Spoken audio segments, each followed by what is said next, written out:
Released in 1992 by Psygnosis, Agony for the Commodore Amiga is one of the most visually striking and atmospherically rich horizontal shoot-'em-ups of its era. While remembered primarily for its breathtaking art direction and haunting soundtrack, it also occupies a unique position in the Amiga's library as a game where style sometimes outweighs traditional gameplay mechanics. Developed by the Belgian team Art and Magic, Agony exemplifies both the strengths and quirks of early 90s Amiga gaming culture.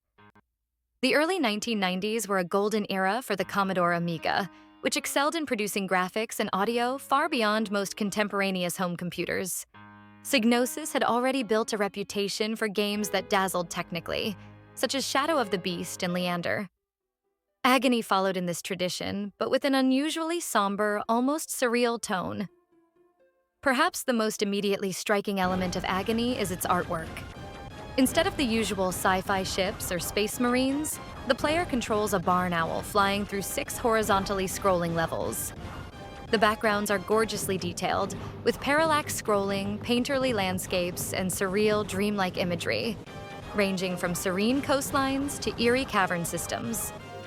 The palette work on the Amiga was pushed to its limits, with carefully dithered gradients and atmospheric lighting effects. The game's artistic presentation earned it recognition even among people who never played it.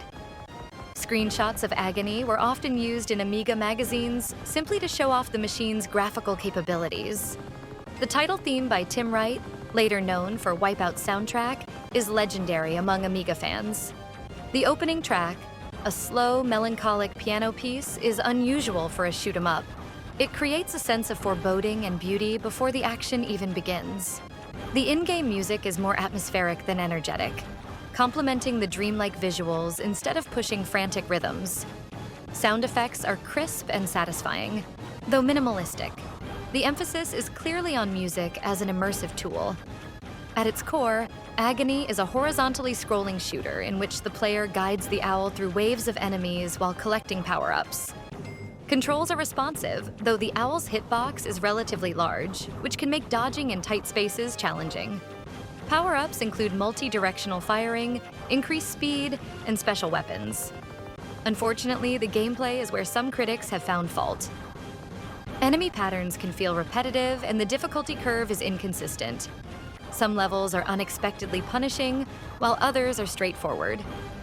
The slower pace compared to more frenetic shooters like R-Type or Project X means Agony is often enjoyed more for its audiovisual spectacle than for adrenaline-pumping action. Although Agony was never a massive commercial hit, it became a cult classic. Its intro music is still covered and remixed by the Amiga community, and its visuals remain a high-water mark for pixel art on the system. Critics today often classify Agony as a case study in the Psygnosis aesthetic. Gorgeous, moody, and technically impressive, but with gameplay that sometimes takes a back seat to presentation.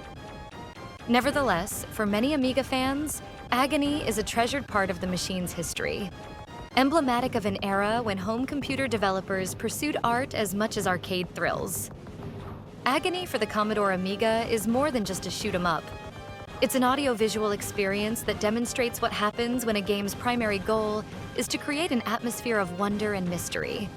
While its gameplay may lack the depth and pacing of its contemporaries, its artistry has ensured that it remains one of the most iconic Amiga titles.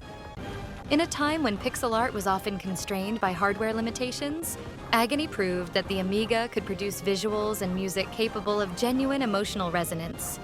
A legacy still appreciated decades later.